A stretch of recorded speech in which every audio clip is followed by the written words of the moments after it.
시편 134편 1절부터 3절까지 말씀을 함께 봉독하겠습니다. 봉독합니다. 보라, 밤에 여호와의 성전에 서 있는 여호와의 모든 종들아, 여호와를 송축하라. 성소를 향하여 너희 손을 들고 여호와를 송축하라. 천지를 지으신 여호와께서 시온에서 내게 복을 주실지어다. 아멘. 오늘은 인생의 밤에도 찬송의 손을 들고, 인생의 밤에도 찬송의 손을 들고 라는 제목으로 본문의 말씀을 함께 나누도록 하겠습니다. 시편에는 여러 가지 이 제목들이 붙어 있는데요. 이 134편은 성전에 올라가는 노래라는 분류로 불리는 마지막 시편이고요.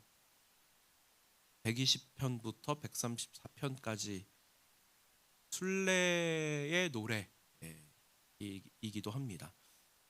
이 순례라고 하는 것은 각자의 삶의 자리에서 하나님의 임재를 사모하면서 예루살렘을 향하여 나아가는 삶의 모습이고요. 그리고 이 134편은 그런 가운데에서도 마지막에 드려지는 결론적인 모습입니다. 분량은 짧지만 짧기 때문에 우리가 이 내용을 사실 한 번에 딱 파악하기가 좋죠. 결국은 밤에도 하나님을 찬송하라 라고 하는 것입니다. 1절에서 이렇게 시작을 합니다. 보라, 밤에 여호와의 성전에 서 있는 여호와의 종들아, 여호와를 송축하라.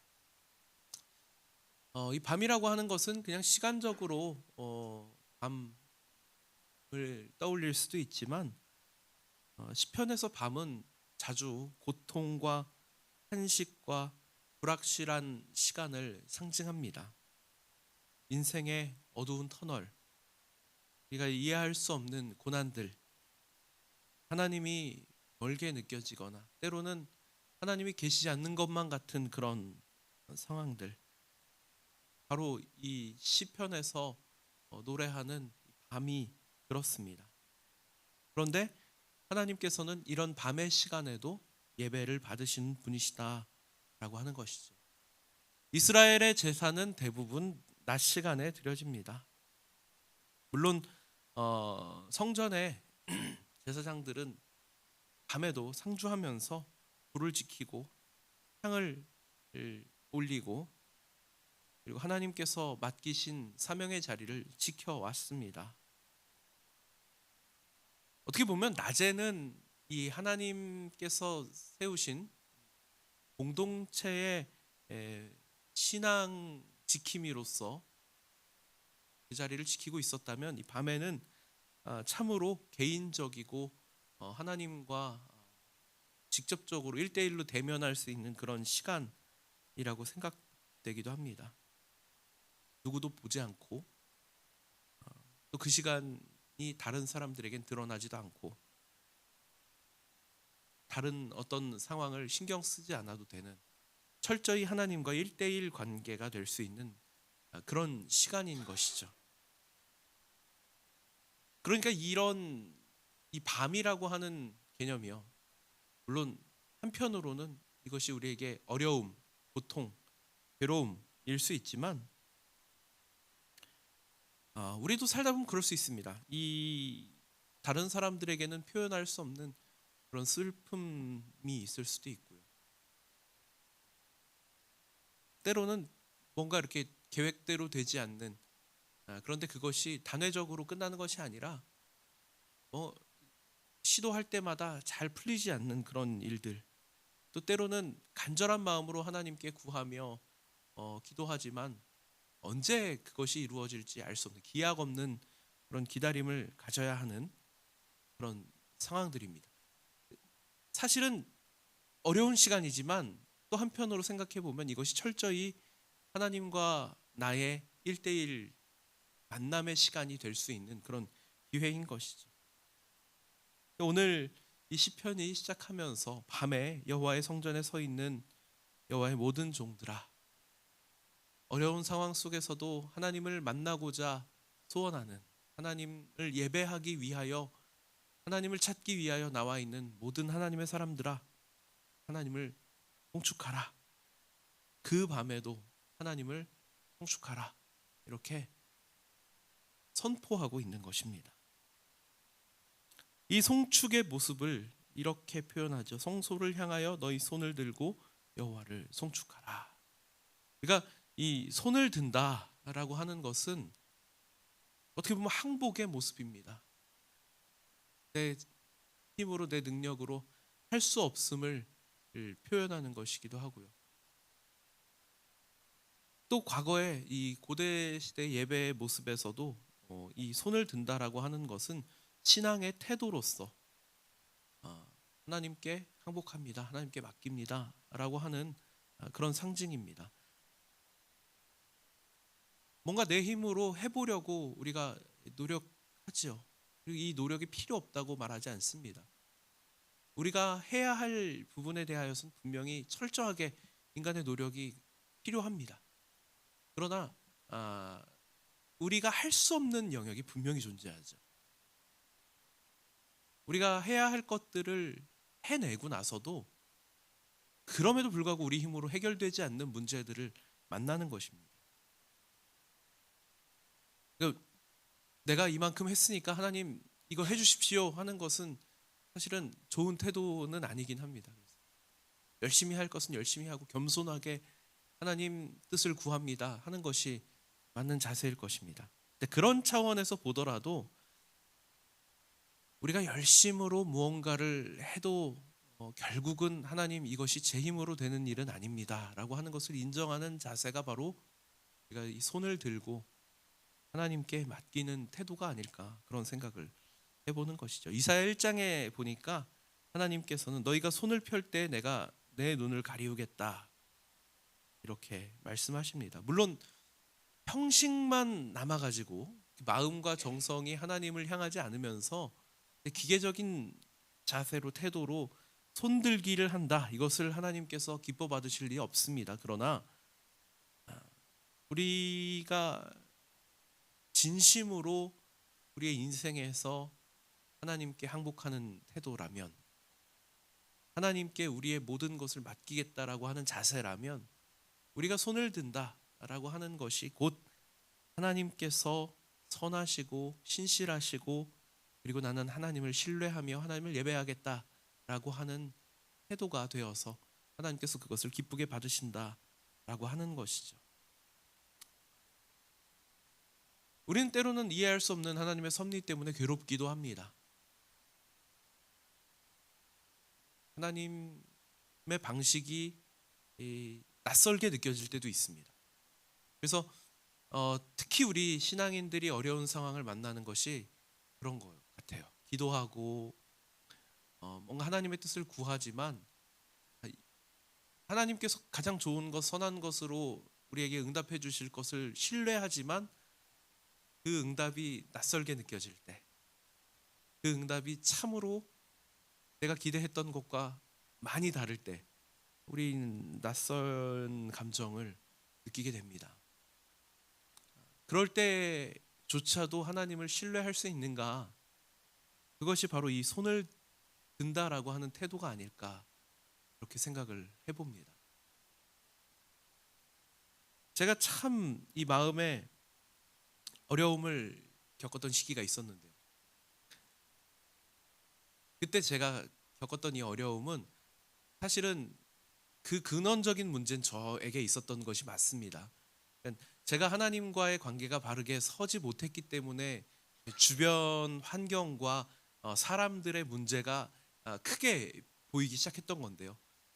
그때 하나님께서 저에게 주셨던 가장 큰 은혜는 어떤 상황이나 환경이나 문제나 사람이나 이런 것들이 중요한 것이 아니라 바로 네가 하나님과 나와 바른 관계로 잘 서 있느냐 이걸 점검해야 된다라고 하는 은혜를 주셨다는 겁니다. 저는 그걸 이제 하박국을 읽으면서 깨닫게 됐어요. 하박국의 결론부에 보면 이런 고백이 있습니다. 비록 무화과 나무가 무성하지 못하고 잘 아시는 고백일 겁니다. 결론은 외양간에 뭐 송아지 없고 포도나무에서 열매가 없고 소출이 없고, 그래도 나는 여호와로 인하여 구원의 하나님으로 인하여 기뻐하겠다, 이런 고백이거든요. 이 고백이 바로 그런 겁니다. 주변의 상황, 환경, 사람들, 여러 가지 것들이 이 우리의 마음을 괴롭고 힘들게 만들 수 있는 그런 조건들인데, 이 여기서 고백하고 있는 그런 상황들이 그런 겁니다. 열심으로 내가 1년 농사 짓고 내가 소 키우고 양 키워가지고 소출을 기대했을 상황인데 지금 아무것도 얻지 못하게 된 그런 상황입니다. 속된 말로 쫄딱 망했는데, 그럴 때에도 나는 구원의 하나님으로 인하여 뭐 한다, 이거거든요. 주변에 뭐가 보여서 뭐가 될 것 같아서가 아니라 그냥 하나님이 베풀어 주신 은혜가 내가 하나님과의 바른 관계로 지금 서 있기 때문에 그런 상황들은 나에게 아무 영향도 주지 않는다. 결론은 사실 그런 겁니다. 이해되지 않는 상황들, 이스라엘, 이 민족이, 하나님께서 택하신 이 민족이 하나님 앞에 바로 서지 못하는 이 모습들, 하나님 이걸 어떻게 해야 좋겠습니까? 하나님께서 해결해 주시지 않으면 도무지 방법이 없습니다. 그런데 하나님께서는 이해할 수 없는 방법으로 이 민족들, 할례받지 않은 이 민족들을 들어서 심판하겠다고 하시니 하나님의 방식이 이해가 되지 않는 겁니다. 부정한 자들을 통하여서 하나님 어떻게 하나님의 백성들을 손대겠다고 하십니까? 하나님께서는 그런 게 중요한 것이 아니다. 나는 내 일을 하는 것이고 너는 너의 믿음으로 살면 되는 것이다. 하나님과의 관계가 바르게 잘 맺어질 때 우리는 주변의 어떤 상황이나 환경이나 이런 것들에 영향을 받지 않고 본질적으로 우리가 가져야 할 자세가 무엇인가? 두 손을 들고 하나님만이 영광 받으시기에 합당하신 분이십니다. 결론은 이렇게 고백할 수 있는 것입니다. 이게 믿음인 것이죠. 우리가 신약 성경에서도 이런 모습들을 보게 됩니다. 우리 사도 바울이 전도하다가 잡히잖아요. 잡히고 사람들에게 때로는 막 괴롭힘을 당하기도 하고, 그런데 참 인상적인 것은 감옥 속에 갇혔을 때에도 찬송하는 장면이죠. 때로는 그런 모습을 우리가 볼 수 있습니다. 내가 지금 그런 답답한 환경, 내 본심과 상관없는 그런 어떤 상황들을 만나게 되었을 때 정말 그때에도 하나님을 찬양할 수 있는가? 이것이 어쩌면 우리에게 하나님께서 확인하게 하시는 이 믿음이라고 하는 것이 늘 좋고 늘 만족스러운 때에만 보여지는 것이 아니라 때로는 정말 캄캄하고 어두운, 도무지 답이라고는 보일 것 같지 않은 밤과 같은 그런 상황 속에서도 그 진가를 발휘할 수 있다라고 하는 것을 우리에게 알게 하시는 것이죠. 이 짧은 시편은 마무리로 이런 선포를 합니다. 천지를 지으신 여호와께서 시온에서 내게 복을 주실지어다. 시온이라고 하는 곳은 장소적인 의미로 보자면 성전을 의미합니다. 하나님의 임재를 상징하고요. 밤에도 손을 들고 하나님을 찬송하는 그 자리가 바로 시온이라고 하는 것이죠. 하나님께서 그곳에서 복을 주십니다. 이것은 어떤 우리가 생각하는 그런 물질적인 그런 복을 이야기하는 것이 아닙니다. 사실은 하나님이 함께하고 계시는 그 상황 자체가 복인 것이죠. 천지를 지으신 여호와, 그 하나님께서 우리와 함께하고 계신다. 하나님이 임재하고 계신다. 이것이 사실은 가장 큰 복인 것입니다. 특별히 천지를 지으신이라고 고백합니다. 그러니까 우리가 사실은 너무나도 흔하게 말하기 때문에 정말 어마어마한 것인데도 쉽게 와닿지 않는 것, 바로 우리 하나님께서 창조주 하나님이시다라고 하는 점입니다. 어쩌면 이 밤이라고 하는 것은 인간의 한계를 상징하는 것이기도 하고요. 이 밤이라고 하는 것은 하나님께서 세우신 질서가 부존재하는 것 같은 그런 상황이기도 합니다. 하나님께서 계시지 않는 것만 같은 그런 어려운 상황 속에서도 우리는 정말 천지를 지으신 하나님을 신뢰하고 있는가?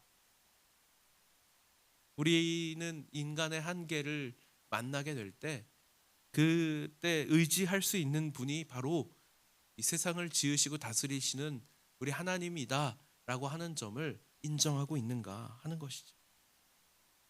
그런 하나님께서 지금도 여전히 다스리고 계시고 지금도 여전히 그 통치 질서 안에서 하나님의 하나님 되심을 드러내고 계심을 신뢰하는 우리 모두가 되기를 소원합니다.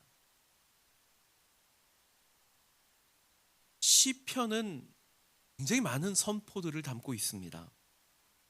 밤의 어두움 속에서도 하나님을 찬송하는 자에게 하나님은 복을 주실 것이다. 우리는 어쩌면 인생의 밤이 누구나에게 찾아온다는 것을 잘 알고 있습니다. 때로는 그 밤이 길고 무섭게 느껴질 수도 있고요. 그러나 하나님께서는 이 밤을 피하게 하시는 것이 아니라 그 밤을 온전히 지나게 하시는 분이심을 기억하시기 바랍니다. 이스라엘 백성들이 이 출애굽의 밤에 언약의 피를 붙들고 하나님께 순종하였을 때 하나님이 베풀어 주셨던 은혜가 있습니다. 때로는 하나님께서 과연 우리 가운데 함께하고 계시는가가 의심스러운 상황이었던 다니엘이 그럼에도 여전히 하나님을 신뢰하며 창문을 열고 하나님께 기도했던 모습이 있습니다. 감옥에 갇혔던 바울이 감옥 속에서 그 한 밤중에 하나님께 찬양했던 모습을 우리는 기억합니다. 무엇보다도 우리 예수님께서 겟세마네의 밤을 지나셨음을 우리는 알고 있습니다. 우리도 이렇게 고백할 수 있기를 원합니다. 인생의 밤이 찾아올지라도 하나님, 나의 구원의 하나님으로 인하여 나는 하나님을 찬양하며 기뻐하겠습니다. 오늘 이 시편 134편이 우리에게 이것을 확인하고 있는 것입니다. 너의 인생의 밤에 너는 하나님을 찬양할 수 있겠느냐? 너의 손을 들어 하나님께 은혜를 구할 수 있겠느냐? 우리에게 복 주시는 분이 바로 천지를 지으신 창조주 하나님이심을 신뢰하고 있느냐? 이 물음에 아멘으로 답할 수 있는 우리 모두가 되기를 소원합니다. 때로는 낙심하게 되고 때로는 아플 때도 있고 때로는 실패하기도 하고 눈물을 흘리게 하는 밤을 만날 때도 있겠지만 이 모든 밤 속에서도 손을 들고 하나님을 찬양하며 하나님의 신실하심을 신뢰하는 우리 모두가 되시기를 주님의 이름으로 축복합니다. 기도하겠습니다.